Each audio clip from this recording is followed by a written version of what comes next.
Reasons why I am leaving Houston, Texas, and I've only been here 9 months. Only been a few hours, but it felt like days. Only been days, but it felt like months. Been gone for a year, only know like once. Life move fast when you doing. Hey y'all, hey. So the other day, y'all know I made my first little short YouTube, and I also put it on TikTok. Reasons why I am leaving Houston, Texas, and I've only been here 9 months. Y'all, I even received a call from a couple of people that I know that live in Texas, not necessarily Houston. A couple of people live in Dallas. One of my friends said she ready to leave Dallas, and actually that was like my next choice. And she said that everything that I stated in that video is very true about Dallas too. I think that a lot of places now are just overly saturated. So the places me and my wife and my family are looking to move, you probably would never expect. But yeah, we gonna start looking because, like I said, it's time to go. And another thing is, like, I'm not trying to be funny, but I came from, again, Indiana, Chicago, and some of the problems I'm having with my children's school out here is never problems that I encountered living in Indiana or the outer skirts of Chicago, because my kids actually never went to Chicago public schools. They went to private schools when we lived in Chicago. But even when I lived in like the suburbs of Chicago, Hazel Crest, Dalton, Weednet, Markham, like, I never had some of the issues that I'm having out here in these schools. And what I mean, aside from them being called the N-word, because I can't say it on here. I probably can on YouTube, but it's going to be posted on TikTok too. Aside from being called the N-word, my very first couple of weeks when my daughter went back to school, she was told she blends in well with the dark. So aside from those problems that I had with that, yesterday we had an issue in my daughter's school where THC gummies were given out to kids. 7 kids ended up hospitalized. Baby, I never had them problems in Indiana or Chicago. Not never. I am glad that my daughter knew not to take anything like that. But the person who was giving it out was not stating that's what it was. She was giving it out as though it was just candy.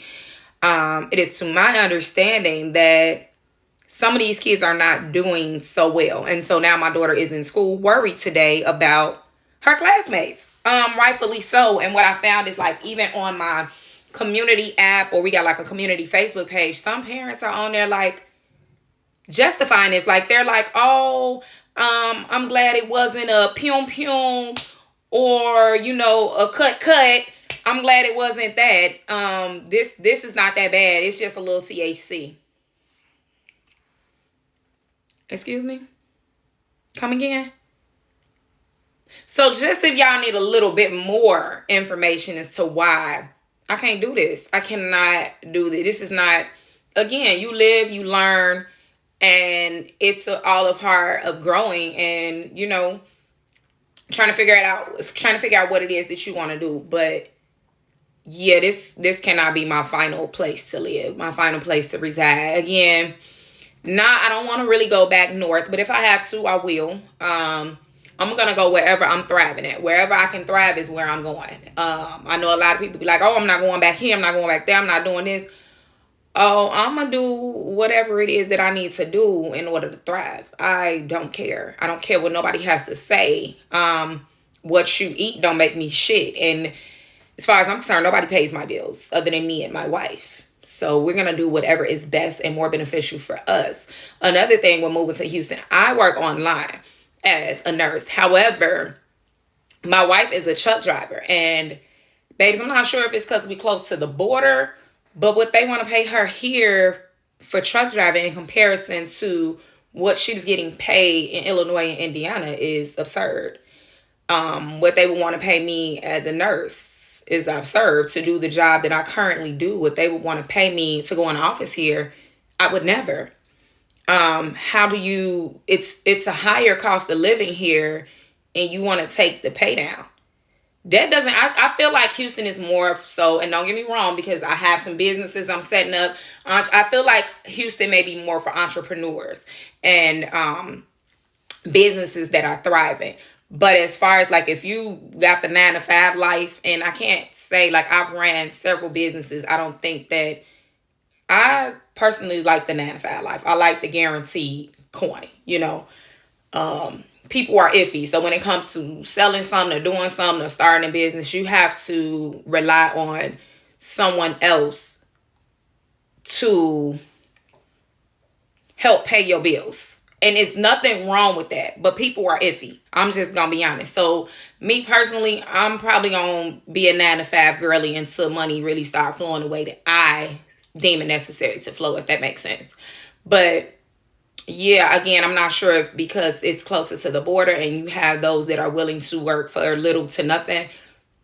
But baby, if I'm gonna be honest, they trying to take me from 6 figures to 2. That ain't gonna work. They ain't gonna work. They trying to take my wife from close to 6 figures to 3. Like, listen, nonetheless, again, like I told y'all, it's just not for me. It's just not for me. Maybe it's for some people, but it ain't for me. I don't like no oversaturated communities.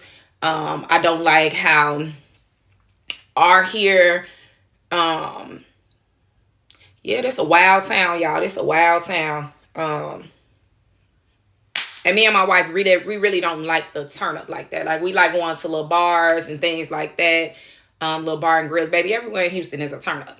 Everywhere in Houston is a turn up. If you go to a little bar, you looked at like you don't belong because... But I digress. But yeah, that's my little reasoning. That's my little 2 cents. This is a little bit longer of a video, y'all. And also, I'm trying to get used to filming myself because I be feeling like I'm talking to myself. But I guess it's all a part of what you're trying to do, right? But yeah, happy Wednesday.